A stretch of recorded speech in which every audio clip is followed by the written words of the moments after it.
Yeah. Family, y'all. Just keep it tight, keep it tight, keep it tight. Oh, right. Yeah. Here we go. So now we enter into the realm of virtue ethics, which virtues we should be cultivating, which virtues are good to have, or which vices are bad and should be avoided. We're going to think back to our course on philosophy, ancient philosophy. Do you remember back to that course? That's been quite a while since we studied ancient philosophy. Remember names like Socrates, and his student was Plato, and his student was Aristotle.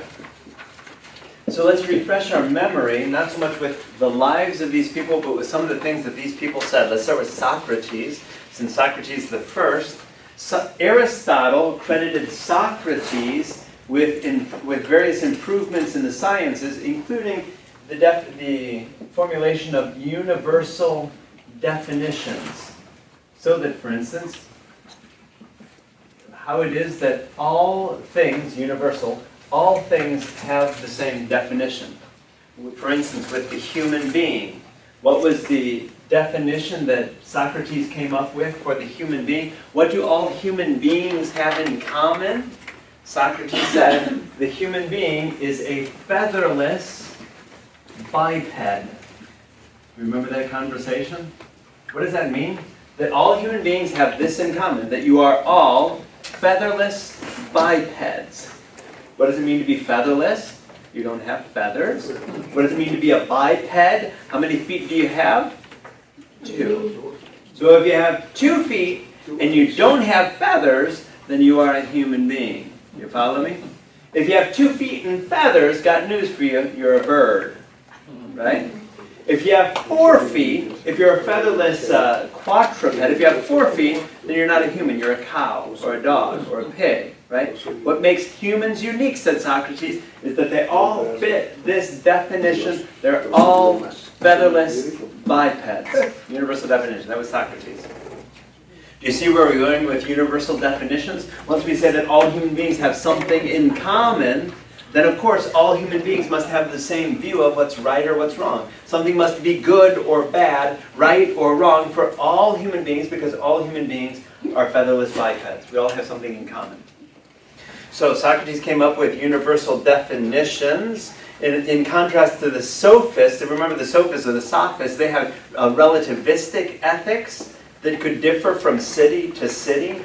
Is a person like Socrates with universal definitions going to have a relative definition of ethics? No. For him, we're all featherless bipeds. We all have the same things that are right or wrong, good or bad. We also remember that we talked about how it is with Socrates, knowledge and virtue are one. Ethics, for the ancient philosophers, is all about virtue, which is why this chapter is called Virtue Ethics. It's based on what is good or what is right.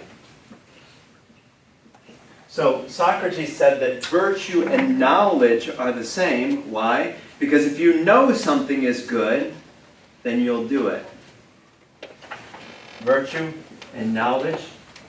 If you're a rational person, and as human beings we're all rational, knowledge and virtue are the same, because if you know something is good, then you're going to do it. If you know that jogging 3 miles a day is good, then you're going to do it. Do we see the flaw in that argument?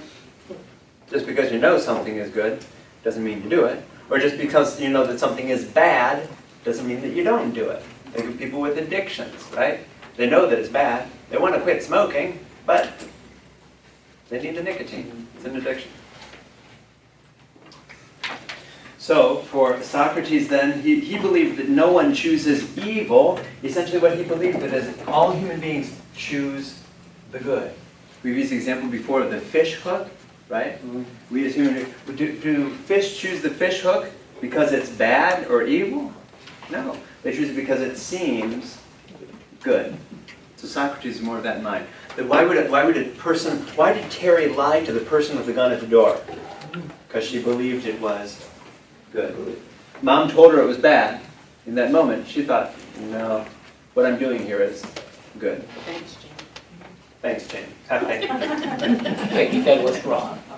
So Socrates was suggesting that an action is right if it promotes happiness. How we judge if something is good or right? If it's good or right, it leads to happiness. Both my own happiness, if I'm the one doing it, and others' happiness as well. So everyone, Socrates that believed that everyone seeks his or her own good, but that not every action promoted true happiness. So that, for instance, getting drunk seems to be a good thing, right? Because I'm forgetting my sorrows, but then the next day I realize, you know what? Maybe that wasn't such a good idea. When you're sitting overnight. There you go, right? You know, when you realize what it does to your body, when you realize, once you finally get out of jail, what it did to you in that respect. Exactly. When you realize the habit that is formed as a result of that, now I have to go, I just have to go out tonight and get a drink. Wait a minute. So, Socrates was of the feeling that if you get drunk believing that it's good, then you're ignorant because you don't recognize what the true good is. Knowledge is virtue for Socrates, so if you know that it's bad, you won't do it. So if you do it, that obviously means that you're ignorant, said Socrates. If you know that not getting drunk is conducive to happiness, that happiness is not getting drunk, then you won't get drunk. So it all depends on how you view happiness. If you view happiness as getting drunk, forgetting my woes is a good thing, then you'll do it. If for you happiness is staying sober, then you'll stay sober. Socrates is all about, we look at happiness and we do what we believe is going to make us happy. Socrates also realized that the wise person realizes it's better to be self-controlled, or just, or courageous, or virtuous, etc., than it is to not be those things.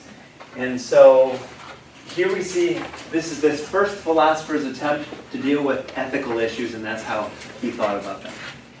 And whereas he believed that knowledge can be taught, he said virtue can't be taught. Knowledge can be taught, virtue cannot. His student was Plato. Now what is Plato going to be saying about ethics, and how is Plato similar, or how is Plato different?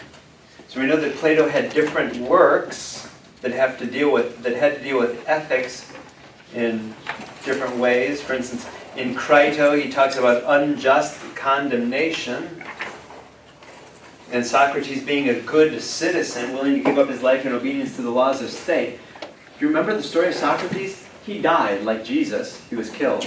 Capital punishment. His sentence was to drink the hemlock, drink the poison. And he decided that it was better for him to die in order to be faithful to the law than to get out of that. So how is it he died a good citizen? Plato's writing on this now. Plato also wrote in Laches, he wrote about courage, which is a virtue. In Protagoras, he wrote about how virtue is knowledge and can be taught. Who did he learn that from? Socrates. In the Charmides, he talks about temperance, which is another virtue. Republic, he talks about justice, another virtue. So we see these ancient philosophers, Socrates and now Plato, talking about virtue. Other things that Plato said was that virtue can be taught. How interesting. Did Socrates say that virtue can be taught? No. Socrates said, you can learn knowledge, you can't learn virtue, it's not taught. Plato, his student, said just the opposite. You can learn how to be virtuous. Other works we can see there, Hippias 1 and Hippias 2 deal with what's beautiful. Is it better to do wrong voluntarily or involuntarily? He's asking ethical questions 300 years before Jesus. Plato's theory of knowledge. He said that knowledge must be knowledge of eternal values, not subject to senses or subjective opinion. So when we're talking about relativism, we have this idea that people like Socrates and Plato were not interested in the relative. They were interested in the universal. What are the universal definitions of things? And what can we all agree on as good or bad, right or wrong? In Plato's allegory of the cave, if we remember that from our course in philosophy, he was talking about how all these people lived in the cave and didn't go out and see the light. He's talking about essentially how it is that rulers have to be able to see things in the light. They have to be able to recognize the true good of the state. Right? If rulers don't recognize what's good, what does that mean? Remember, he said that essentially the ruler is like the captain of the ship. And if he steers the ship in the wrong direction, we're going to crash, all of us. The whole society goes down if the ruler doesn't recognize what's good, if the ruler is not virtuous. Think about that in families. right? If the head of the family is not virtuous and steers the family in the wrong direction, or is a bad model for others, for the kids, what's going to happen? It's going to go in the wrong direction. Plato's doctrine of the forms, do you remember that? How it is that we judge things. We judge something to be good in its relationship to the good with a capital G. That Plato believed that somewhere out there existed this good with a capital G, and anything that we know that is good is because it's a reflection of that good with a capital G good. And so for him, things like goodness, we can never know this good. All we can know are things that are shadows of that good, and that's essentially what ethics is about. It's about things that we judge to be good or right.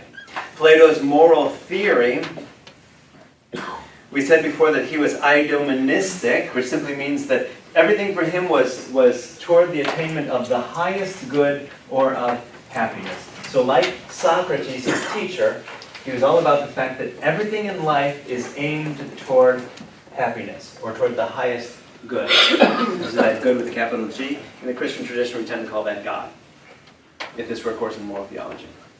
Whereas Protarchus argued that the good consists in pleasure, Socrates that the good consists in wisdom, Plato said we don't live with an unmixed mind, but rather we live a life of pleasure and wisdom, like honey mixed with water. Plato clung to Socrates' ideas on virtue as knowledge and then virtue as teachable, but he added that virtue as teachable. He said that when we choose evil, we do it sub specie boni, meaning what?